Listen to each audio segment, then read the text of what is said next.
What's going on, everybody? It's your man Louie T here with a brand new installment of the Louie T Network podcast. Today is going to be a little bit different. We're going to push back the slate skating until tomorrow. So much has happened today. We have to discuss it. So you may even get an extra podcast this week. We'll see. I may combine 2 episodes into one to keep us on our schedule, but whatever the case may be, we had some massive trades in the NFL today. One was expected, the other not so much, but the other one may be more impactful than the one that everyone's talking about. And then there's a ripple effect that we need to talk about as well. So a lot to get to today. You're locked into the Louie T Network podcast that starts now.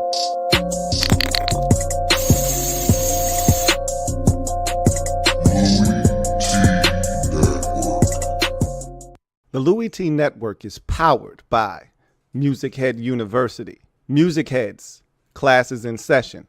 Turn me up. Enroll on YouTube now. Link is in the description. Who else could it be but me, your man, Louie T? Welcome to the 457th, or are we on 58? Which let's get our lives together here. There's 58 in it. Yeah, let's get this together, man. I think this is 58, not 57. I think this is 58. I gotta check just to make sure, but I feel like this is 58. Yeah, 458th installment of the Louie T Network podcast. Yeah, that's what it is. Hope this Monday is treating you, or excuse me, Tuesday is treating you well. This week is kind of flying by. It's Tuesday already. Feels like it's Monday, but it's Tuesday, and we got some action. We got some news. Breaking news. Dun, dun, dun, dun. Got a couple of trades today. NFL trade deadline heating up. And what you're starting to see is that there's some teams waving the white flag and saying, hey, we having a yard sale. Stop by, see if there's anything you're interested in. Cleveland Browns look like they might be having a yard sale. We might need a corner. Might want to go check them out. Jacksonville Jaguars having a yard sale. Might want to peruse around there, see what they're selling, see if there's anything we need. If your team's looking to maybe bolster your roster for the run, I've said this already. I think the NFL is wide open on both sides of the bracket. On the AFC side, it's a little bit tighter. You still got Mahomes. I think the Bills have made a move today to really fortify their chances. I think this was the missing piece. I've been adamant. I've talked about it. And last night I doubled down, probably tripled down at this point. Me saying that they didn't have a number one guy and it wasn't enough. Like there's an issue. You see it, you know that on 3rd and 6, Josh Allen doesn't have anywhere to go unless it's, Dalton Schultz. What's the name of it? Dalton Kincaid. And that can't be the case. Dalton Kincaid is really good. He's not that guy though. He's not Travis Kelce. He's really good though. But they need a number one receiver.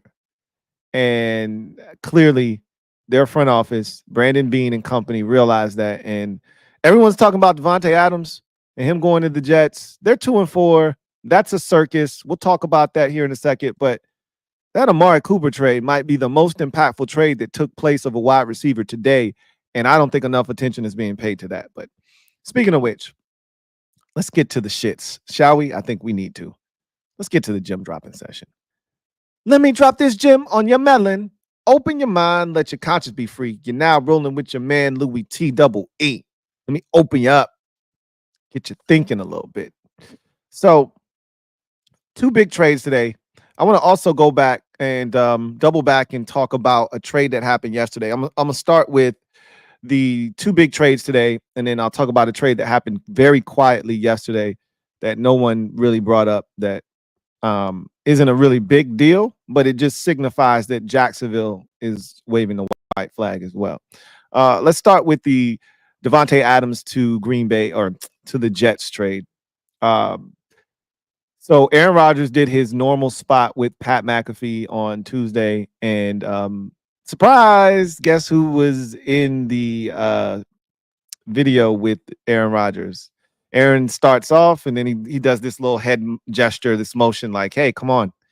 And here comes Davante Adams holding a football. Hey, Davante, what's going on?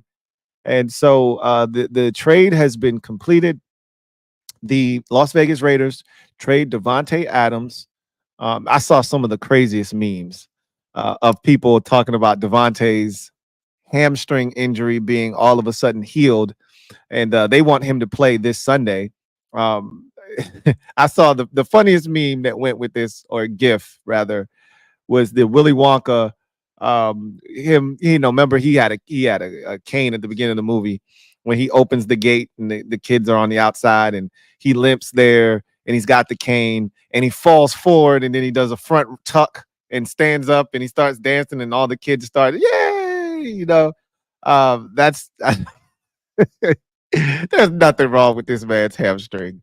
He made a business decision, as Antonio Pierce said, and he'll be ready to go for the Jets this coming Sunday as they take on, I believe, the Pittsburgh Steelers. So that was hilarious. But all jokes aside, the Raiders trade Davante Adams, don't have to eat any of his salary.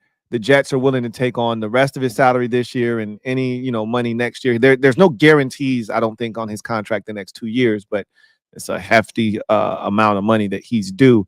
And if Rodgers is around, I guess he'll be around. If Rodgers isn't around, then maybe they won't keep him around. But they're going all in this year, and the Jets surrendered a third-round pick right now. So it's a conditional third-round pick. So it's a third right now, as is. If nothing else happens, if he doesn't play well, if he gets injured, it's a third-round pick.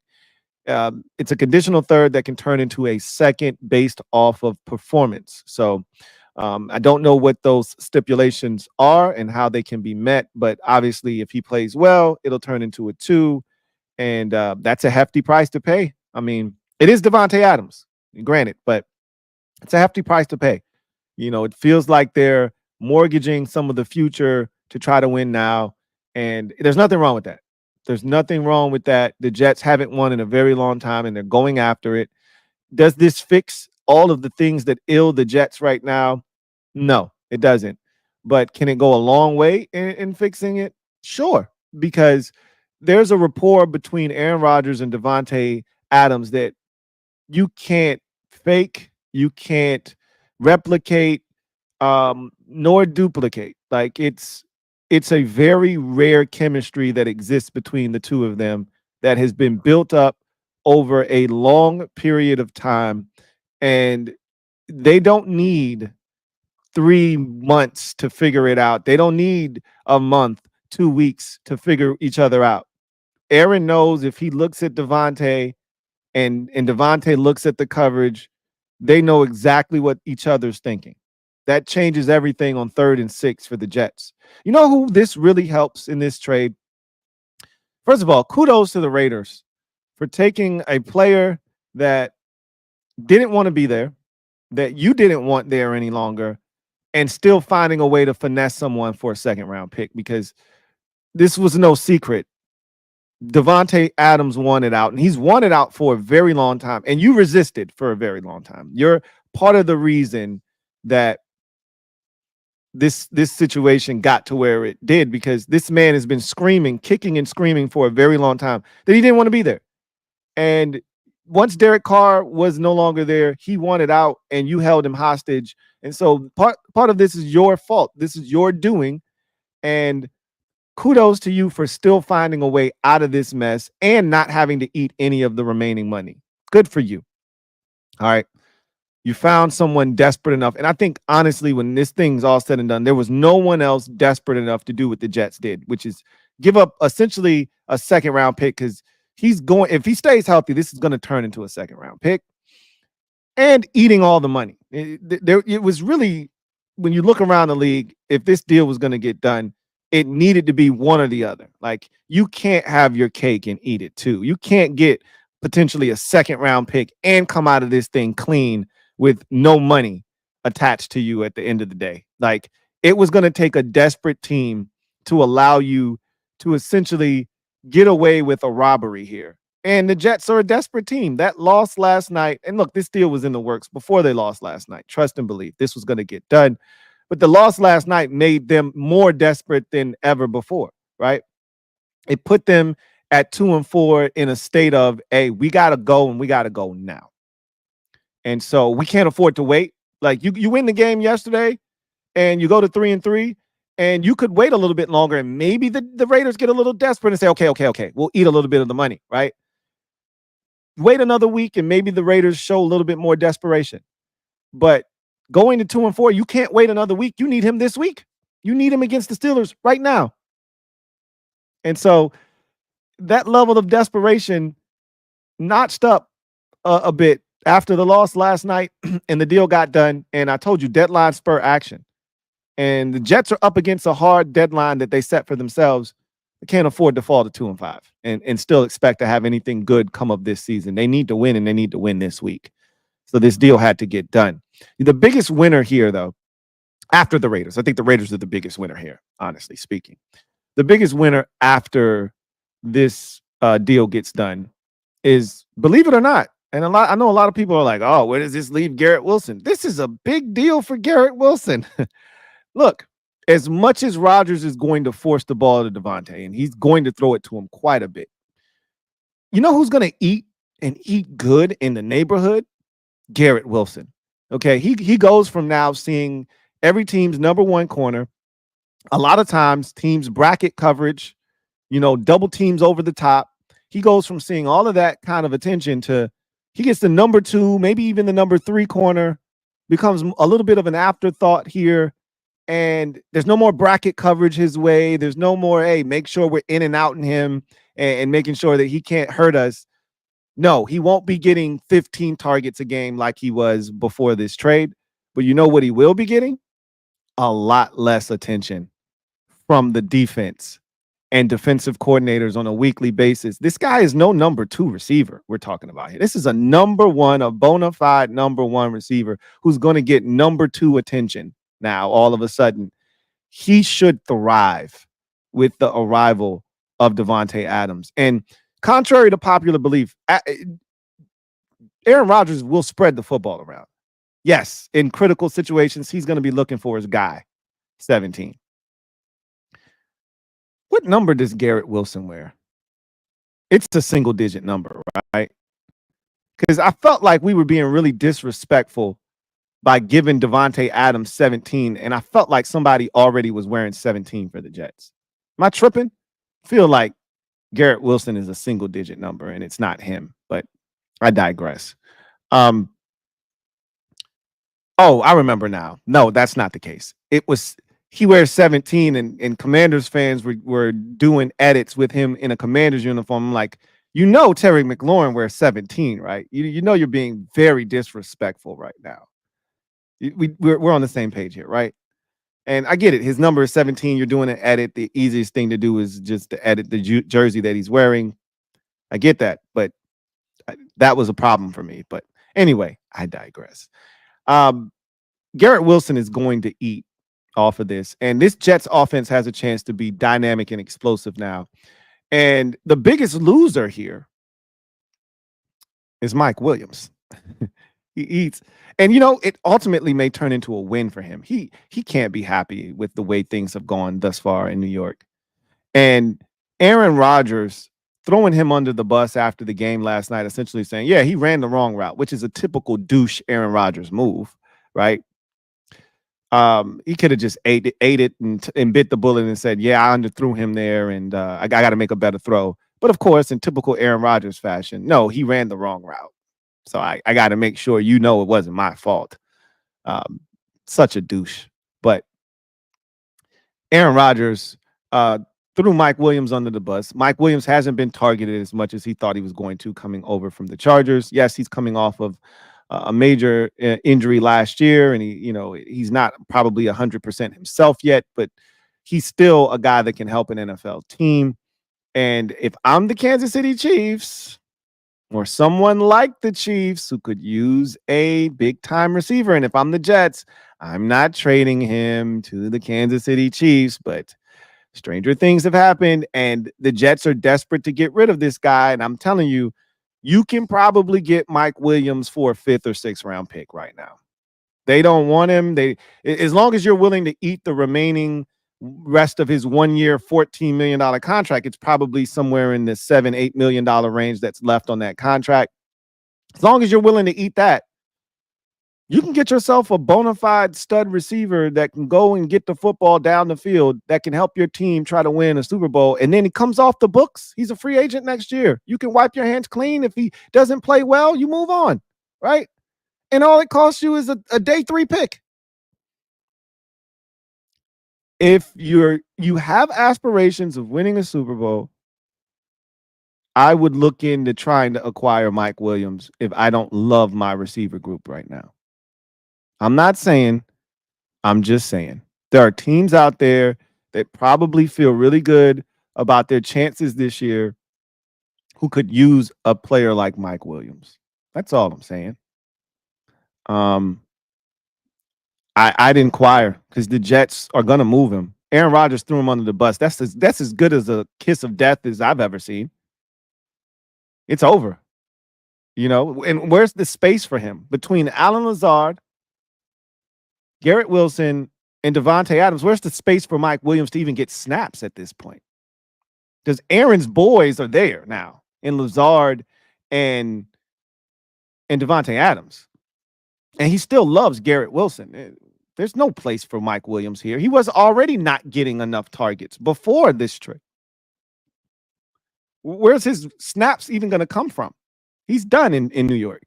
So now someone needs to rescue this man.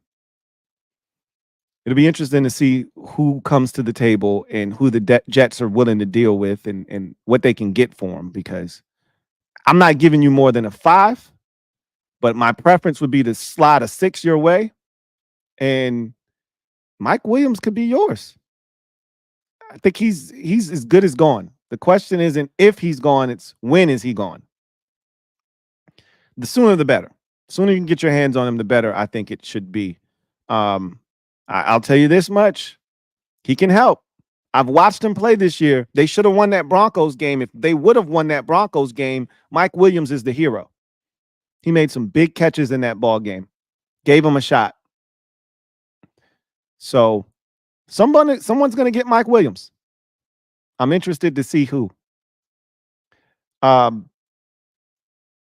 Speaking of which, I talked about this last night with the Bills. The Bills, so let me just say this too. Let me just clean up the Jets and then we'll move on. The Jets are now back in the AFC East conversation.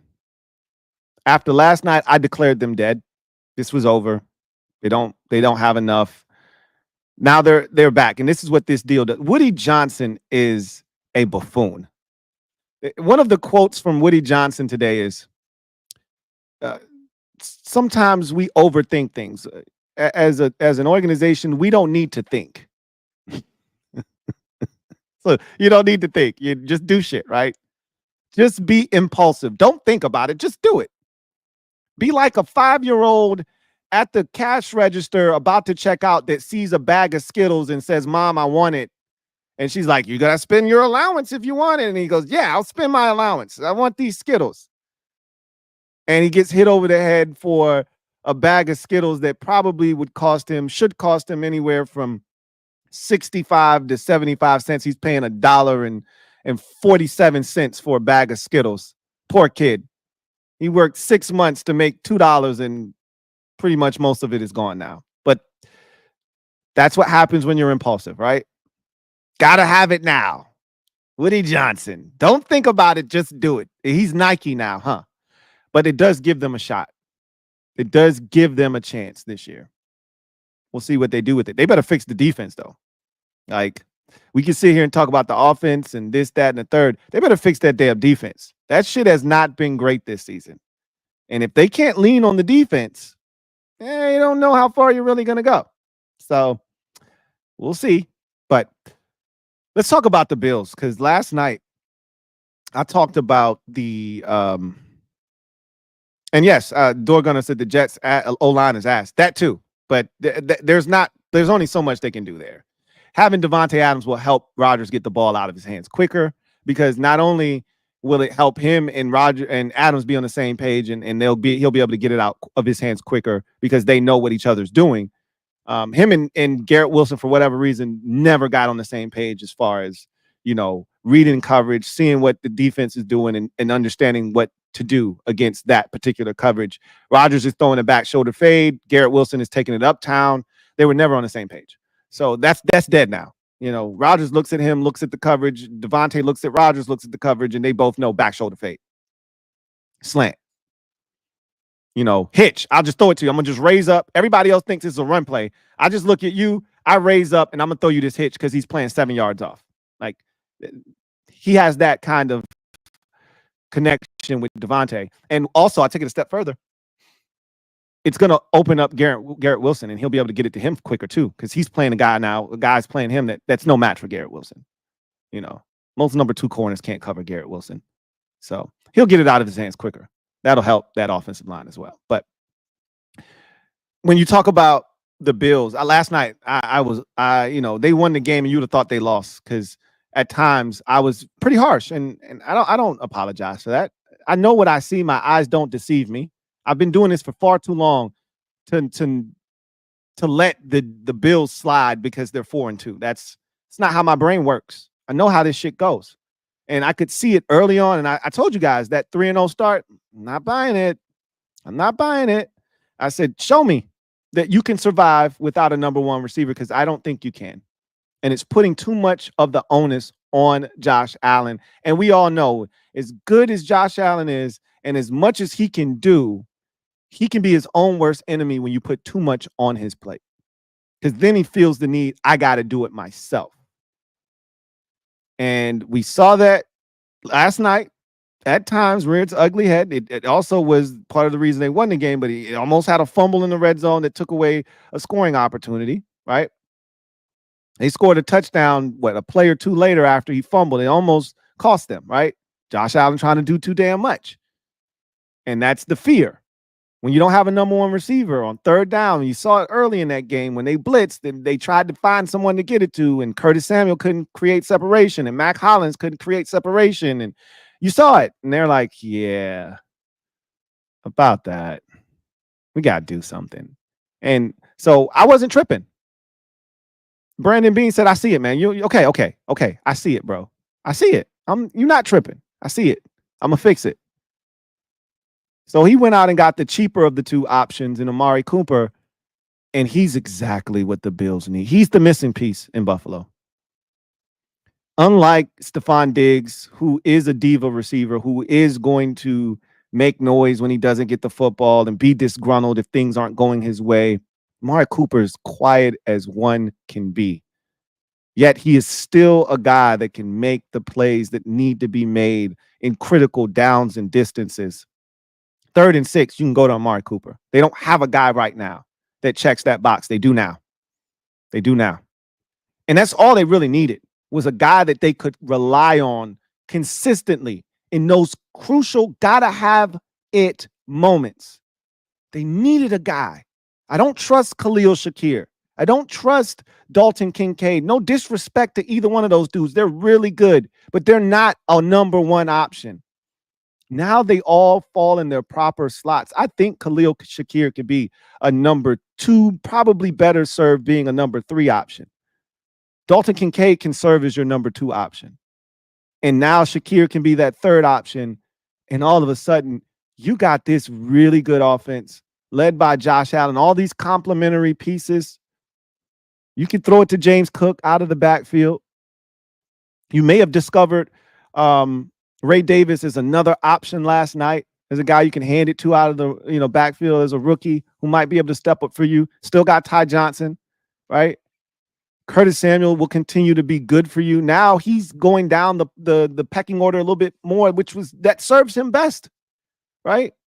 Still got Keon Coleman developing. Now he doesn't have to rush. You don't have to rush Keon Coleman. You don't have to expedite his growth and development. You can just let him come along at his leisurely pace. He's a 2nd-round pick.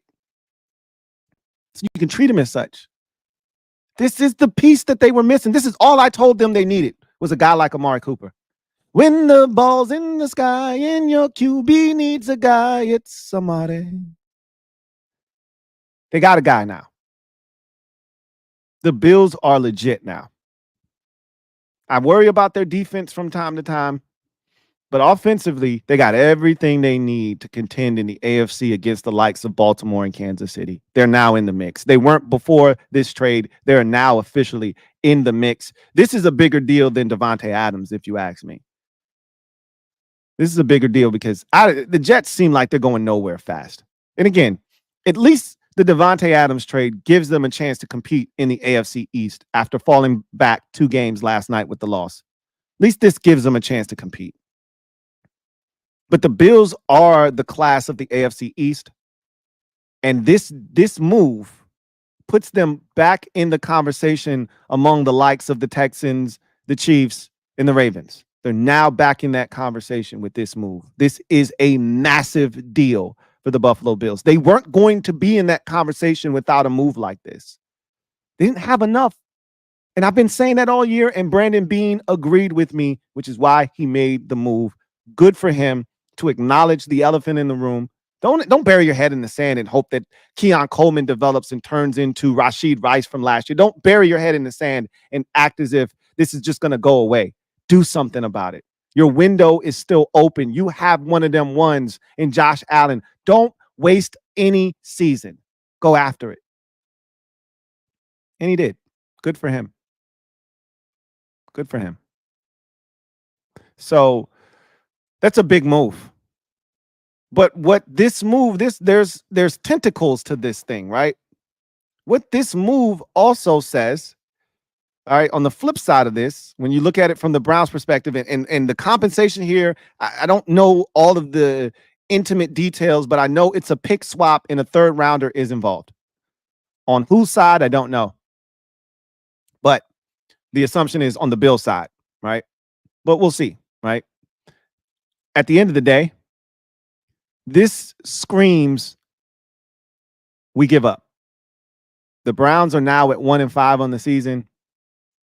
And them trading Amari Cooper says, yeah, Nick Chubb might come back, but he's not going to save us. Deshaun Watson has screwed us royally. We suck, and there's nothing we can do about it. We give up. That's what this trade says. Because if you still think you had a shot, you're not trading away your best wide receiver. So what that also says to me is, hey, we're open for business. If you need something, hit us up. Now, they're not going to just give away stuff, and they're not giving away all of their stuff. Probably can't get JOK. Probably can't get Myles Garrett. Probably, you can't get Denzel Ward. They're things that are off limits. You can call and ask. They'll tell you no. But it shouldn't stop you from asking anyway, right? But there are some other items that may be available. Maybe. What's the name of the corner from Northwestern that they drafted in the first round a couple years ago? I like that kid. He might be available. You need a corner. You might want to call the Browns and see if they're listening. Wouldn't hurt, right? Zadarius Smith is a veteran that can still play. You need some interior defensive line help. You need a pass rusher off the edge, a guy that can move around, play defensive end, defensive tackle.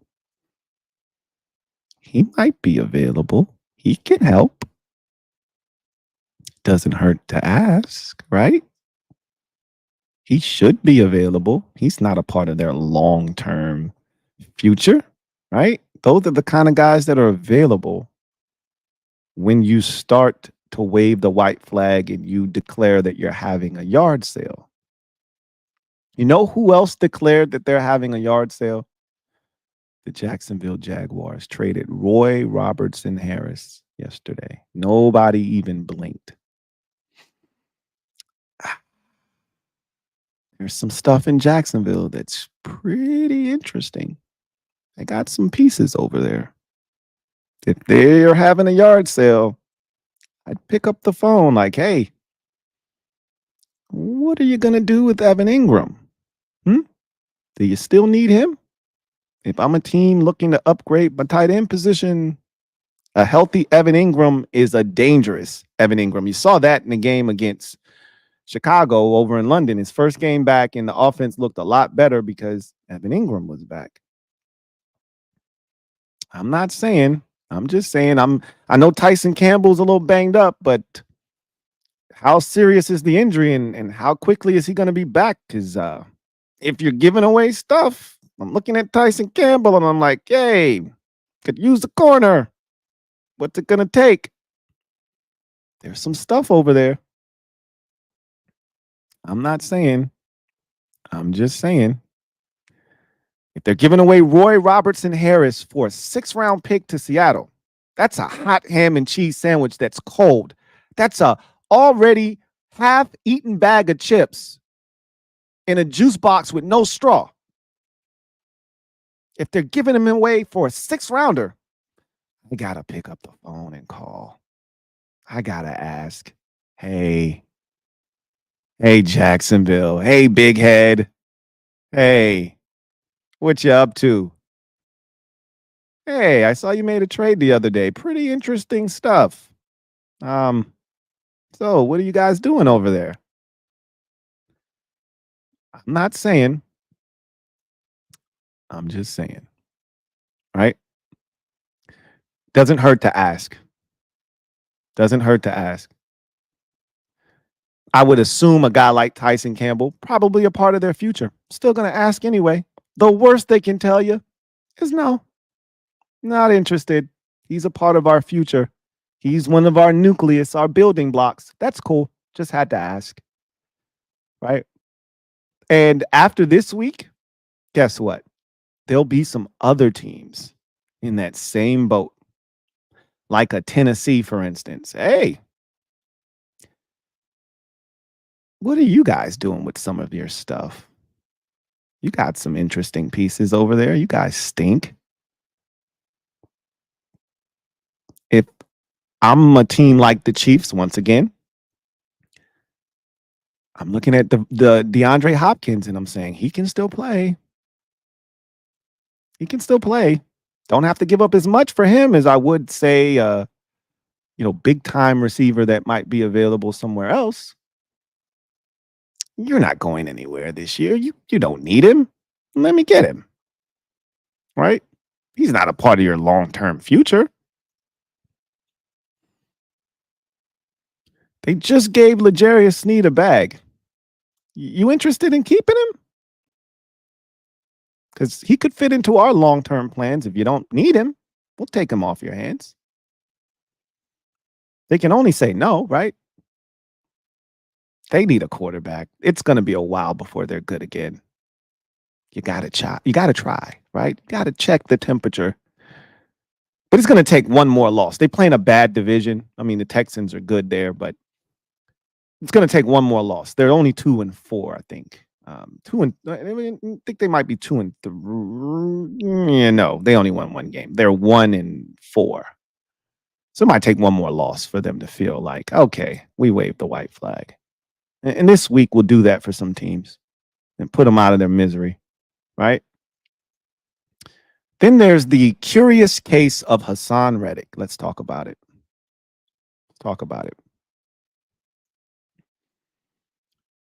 His former representation, dumped him. This guy doesn't want to work. Just get rid of him. So rumor has it, his former representation tried to work out a deal for him to get a 1-year deal, more money up front, make him happy. And he was like, nah, I need that long-term security bread. And they was like, come on, bro, we trying to get you in here before the season started. Nah, that ain't what I came here for. So what exactly did you come here for? We're going to find out.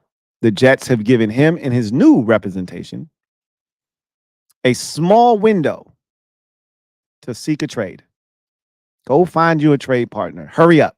We don't have all day. If I'm the Detroit Lions, I'm really interested. But what are you asking for?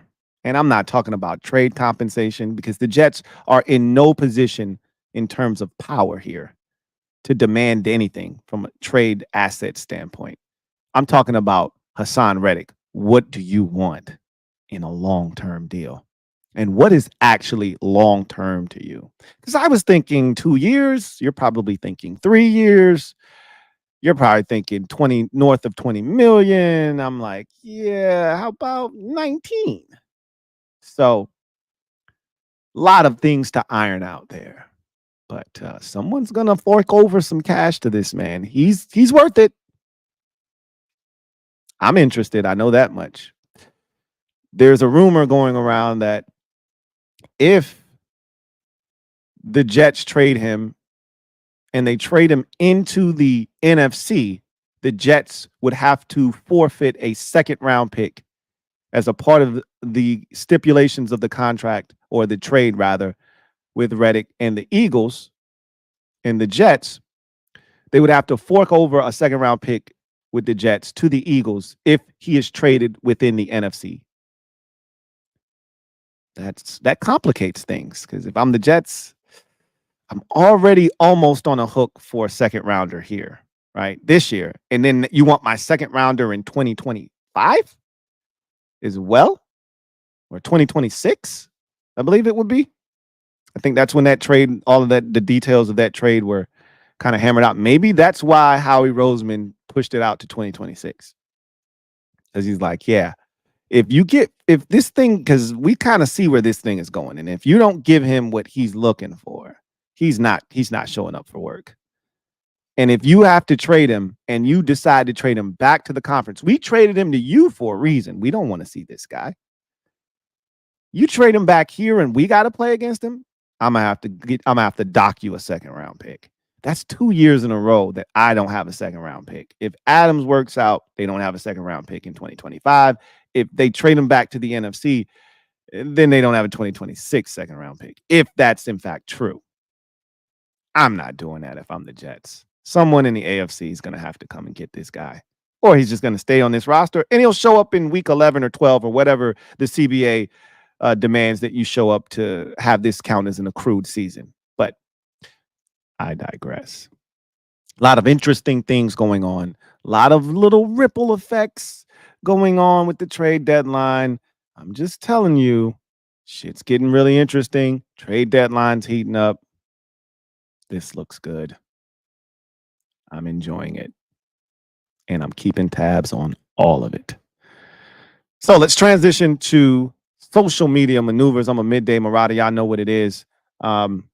We don't have a ton of time. So I'm going to get into the young boys this week. I'm trying to knock this out real quick and talk about the youngins. We had 5 youngins this week. And I'm not going to get into the super specifics of the youngins from this past week, but I will talk about my overall feel about how they played and the situation real quick. And then that would allow us to not have to talk about that as much tomorrow, because we'll have our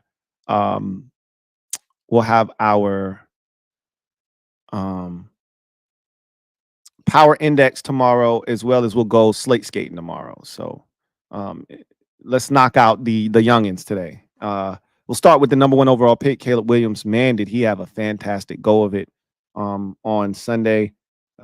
Man threw 4 touchdowns, did have 1 interception, but he was fantastic on Sunday or on Sunday over in London.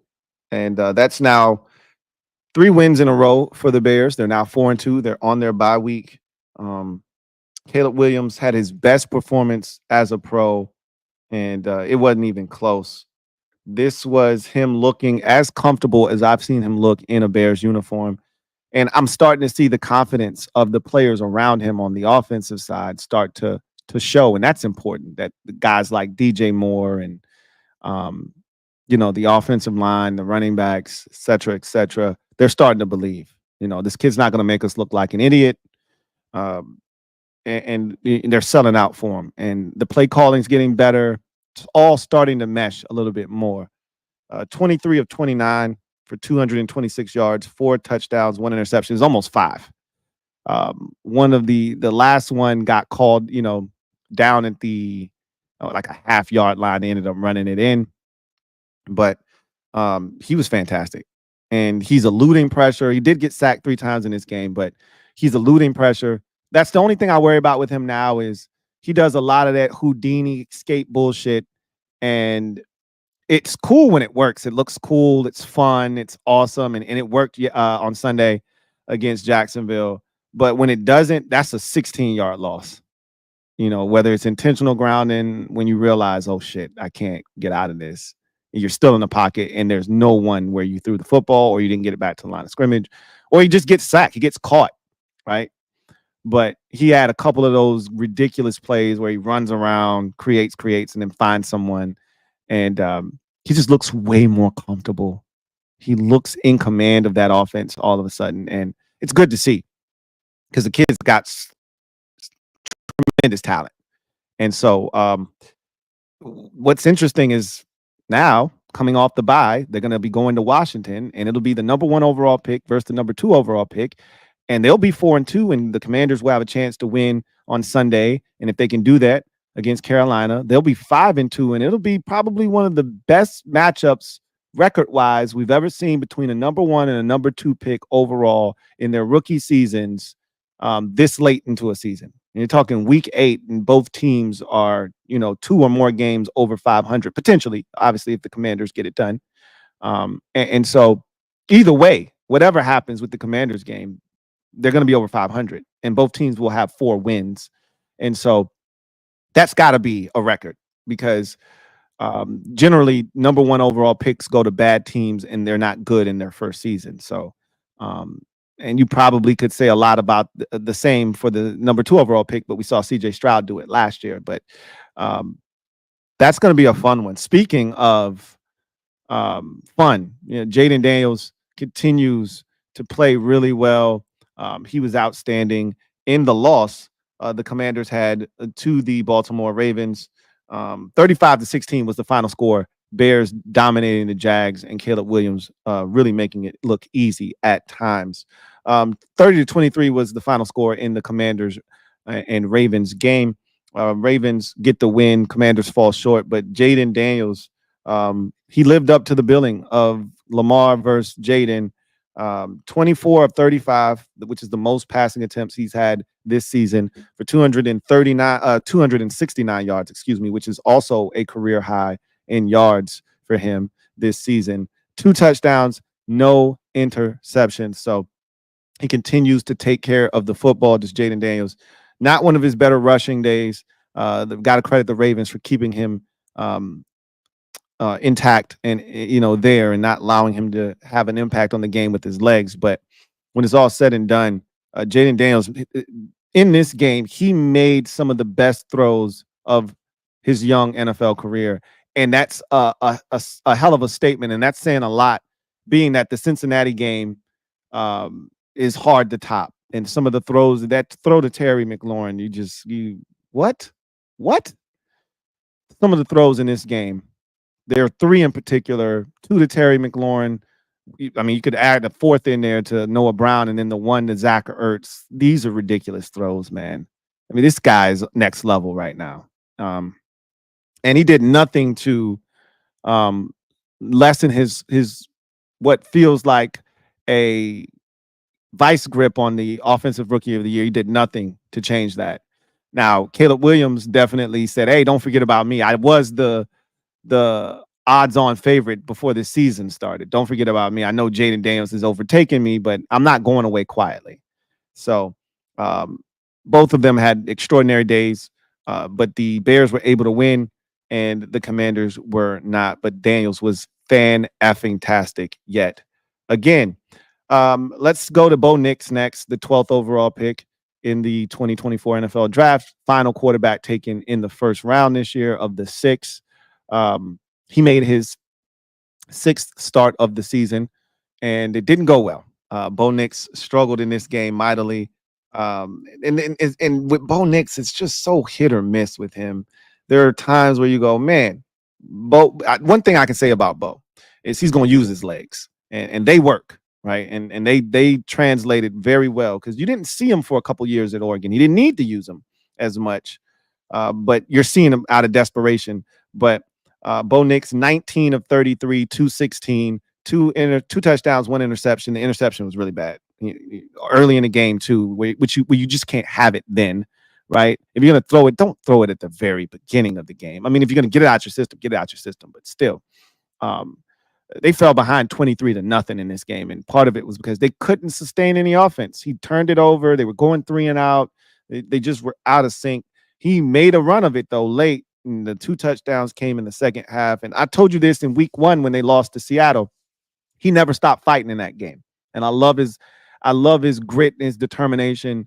And he doesn't quit. And they didn't quit in this game, and they made it a 1-score game and forced an onside kick to have to be recovered. I think it didn't go 10 yards and went out of bounds. But at the end of the day, Bo Nix is continuing to grow. And, there's this love-hate relationship between he and Sean Payton. We talked about it last week. And I get it, because there's times when you come on, Bo, don't do that. Don't miss that throw. Don't take off there. Get it to the check down. Don't take that sack. Then he gets out of the pocket and he makes something happen with his legs. And you go, good shit, Bo. So it's a mixed bag right now. The Broncos are 3-3 after the 23-16 loss. As I mentioned, this game was 23-0, and this thing was over. And then Bo Nix led them on 3 consecutive scoring drives and rallied them back and gave them a shot late in this game. But it was too little, too late. Now let's get to the 2 youngins that played for the first time in their NFL careers. Let's start with the number 3 overall pick. And of course, I'm talking about Drake May for the New England Patriots. And you know what? This was actually a fun watch. Watching him try to figure things out on the fly. Drake May in this game, his first career NFL start, 20 of 33 for 243, 3 touchdowns, 2 interceptions, sacked 4 times, including a sack that a fumble was forced on and the Texans recovered. So he accounted for 3 turnovers in this game. But he also accounted for 3 touchdowns, and 2 of the touchdown tosses were gorgeous, especially the first one. And that came at the end of the first half when it seemed like, what are you doing? Why are you calling your timeouts? Why are you trying to do anything here? The half is over. Just go to halftime. And Drake May was like, nah, we got this. And he throws a dime to Keyshawn Butte and 3 touchdown passes. Remember, we went almost a full 3 weeks without any of the rookie quarterbacks throwing a touchdown pass. This guy comes in his first game, he throws 3 of them. Granted, they got their asses kicked 41-21.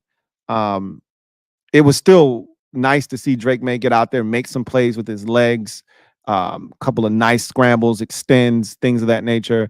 My guy Derek B said, if this is what Drake May is, then what was the point of not starting him week 1?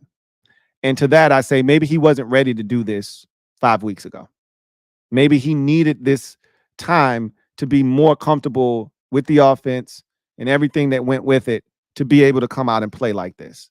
It wasn't clean by any stretch of the imagination. As I mentioned, he turned it over 3 times, and he's going to turn it over. But the kid's talented. And the only criticism I have is that I'd use him as a runner a little bit more. A couple of more designed runs, a little bit more RPO, read option, make his legs a threat that defenses have to account for, that sort of thing. He gives him a much better chance than Jacoby Brissett did. And but maybe that wasn't the case in week 1 through week 1, 2, 3, 4. Maybe he's ready a week or 2 ago. But I said all that to say this. They don't win week 1 against Cincinnati 16-10 if he starts the game, right? They don't have a win this season. They're winless if he starts every game this season because he's going to turn it over. And Jacoby Brissett wasn't going to turn it over, and that was going to give him a chance early in the season. So I like what I saw from Drake May. I did. And he's going to continue to take his lumps, but he's going to make his fair share of plays too. We'll see as this thing continues on. And then lastly, we got our first look at Spencer Rattler, who I think is ultimately going to take the job of Derek Carr before this thing is all said and done. It may not be this year, but eventually I think Spencer Rattler is the future in New Orleans. That said, this was a crazy game. It was back and forth. The Saints were down like 24-0. And then they scored like 27 unanswered points in the second quarter. And all of a sudden they're ahead. It might have been, I don't know if it was ever 24-0. Let me check before I start spreading misinformation. It was 17-0. And then they scored 20 unanswered points and took the lead 20-17 in the second quarter. 24 points they scored, the Saints, in the second quarter. 27, excuse me. 27 points they scored in the second quarter. And a big part of that was the rookie out of South Carolina, right? He really did a good job of distributing the football, kind of taking what the defense was giving him. Spencer Rattler, I thought, did some good things. 22 of 40, 243, 1 touchdown, 2 interceptions. Obviously, he's a youngin, so he's going to make mistakes. And he did. And it hurt him in the second half. But they went from trailing 17-0 to up 20-17 to then it was 24-20 to then 27-24. And then they didn't score again the rest of the game. They didn't score a single point in the second half. He started to look like a rookie. He started missing some, throws, threw some interceptions, took some bad sacks, the things that rookie quarterbacks do. And so I thought he started out really well. I was impressed with his first half performance. The second half, it's what you get from a rookie. It's the up and down. It's the ebbs and flows. It's why he won't take Derek Carr's job this year, but why I think he could be the answer, because his legs are a huge part of what he can bring to the table in extending plays, making things happen. He had a throw to Bub Means on a corner route where that was delicious. You go, that's good. That's some good stuff. So I thought Spencer Rattler, for his first NFL start, handled himself well. Obviously, you give up 51 points, you're probably not going to win. But he gave him a shot in the first half, and unfortunately kind of unraveled in the second half. But such is life with a rookie quarterback, especially one you get in like the 5th round. So I digress. But I thought the youngins looked good. I mean, Drake May played well. Bo Nix was solid after a rough start. Caleb Williams was fan-effing-tastic, and Jaden Daniels continues to be incredible. So the NFL is in great hands with these youngins, and I can't wait to continue to watch these guys continue to thrive and grow this season. And it was fun watching them in week number 6. So anyway, I digress. Let's get to garbage time, and then we'll get out of here. So real quick, let's talk about Jerry Jones, who had a meltdown today. And it started yesterday after the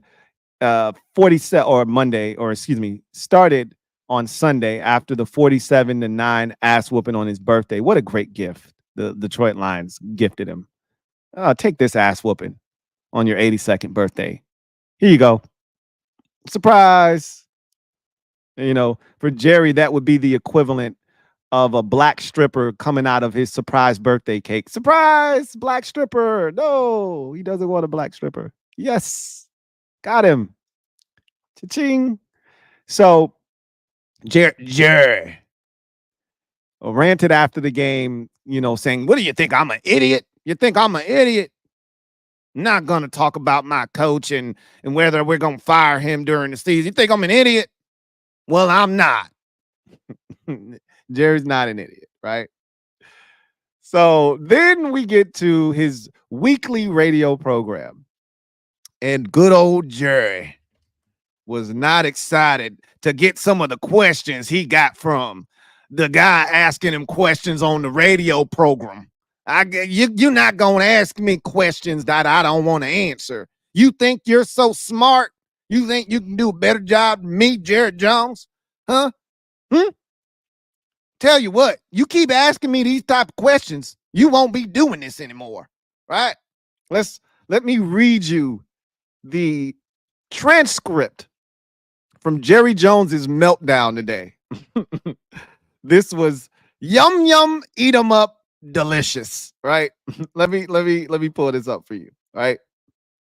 So, good old Jerry had this to say today. This is from John Machado, who is one of the beat writers of the Cowboys, does a tremendous job. covering the Cowboys. He said, and this is from his post on X. He says, Cowboys owner Jerry Jones on 105.3 The Fan was about as fired up as I've ever heard him during one of his weekly radio interviews. He was very defensive when asked about not making more moves in the offseason. And this is Jerry talking here. Quote, "This is not your job. Your job is to let me go over. Your job isn't to let me go over all the reasons that I did something and I'm sorry that I did. That's not your job. I'll get somebody to ask these questions. I'll get somebody else to ask me these questions. I'm not kidding. You're not going to figure it out what the team is doing right or wrong. If you are, or any 5 or 10 of you think you can, you need to come to this NFL meeting I'm going to today with 32 teams here. You're geniuses." He continues, "You really think you're going to sit here with a microphone and tell me all the things I've done wrong without going over the rights? Listen, we both know we're talking to a lot of great fans and a lot of great listeners. And I'm very sorry for what happened out there on Sunday. I'm sick about what happened on Sunday. One of the stupidest things I've ever done that anybody's ever analyzed was buy the Cowboys. It was an idiot that did that. So idiot things can turn into good decisions. Smart things can turn into bad decisions. The fact that when you are making one of them, you really don't know if it's going to be good or going to be bad at the time. You want some conversation this morning, you're getting it." Close quote. That was Jerry. So good old Jerry doesn't want to be chastised. You're not going to talk down to me. Remember, Jerry said, and I quote, "Nobody can run this team better than me. Nobody's a better general manager of the Dallas Cowboys than me." Oh, yeah, Jerry? You traded Amari Cooper for a 5th-round pick, bro. The Browns just got a 3rd-rounder for him. It's a pick swap, but it's the 3rd-rounder nonetheless. Jerry, you could have had Derrick Henry for a song. I think that man signed with a 2-year, $12 million deal, something like that in Baltimore. You didn't have $6 million lying around. You couldn't go to a couple of veterans and say, "Hey, trying to win this year. Let's restructure so we can get Derrick Henry." Nope. I'm Jared Jones. I know what's best for my team, and I'm all in. Now, you best believe it. I got my head coach on a 1-year contract. He's a lame duck coach, but I'm all in. I went and signed a defensive coordinator who's 965 years old on a 1-year contract, but I'm all in. My second best receiver is Jalen Tolbert. I'm all in. That's right. We're all in. Zeke Elliott, who's 956 years old, is probably my best running back along with Rico Dowdle. Who the hell is Rico Dowdle? I don't know, but he's probably my best running back. I'm all in. Don't you question me on being all in. I'll get somebody else to ask me these questions. I'm not kidding. Oh, Jerry. Oh, Jerry. Oh, Jerry. Long live the Joneses. Long live the Joneses. We must protect them at all costs, whatever it takes. I want Jerry to live to 182. I want his son to live to 285. And if they got any more offspring, bring them along. And I hope they're just like you guys. We'll keep them alive as long as we can. Hell, put Jerry in put him in a damn. I was about to say a cryogenic tank, but no. We want to freeze Jerry. What's that thing called?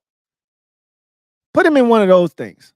Freeze Jerry and thaw him out in like 15 years.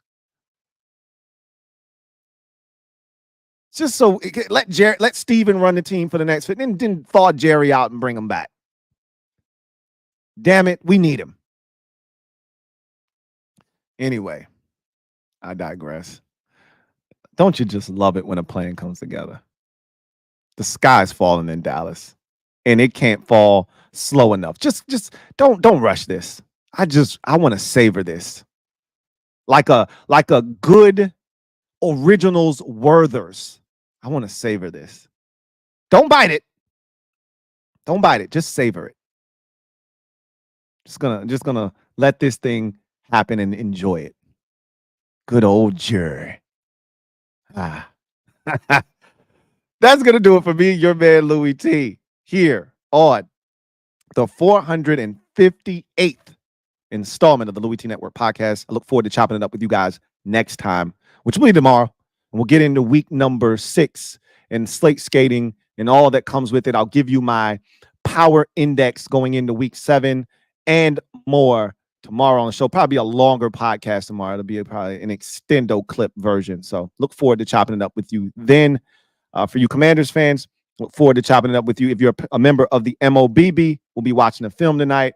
If you are a part of the LTN exclusives, we'll be getting into our kickback session later on this evening. Stay tuned for that and so much more. So with that said, you guys enjoy the rest of your day. And I look forward to chopping it up with you guys next time. Take care. God bless. And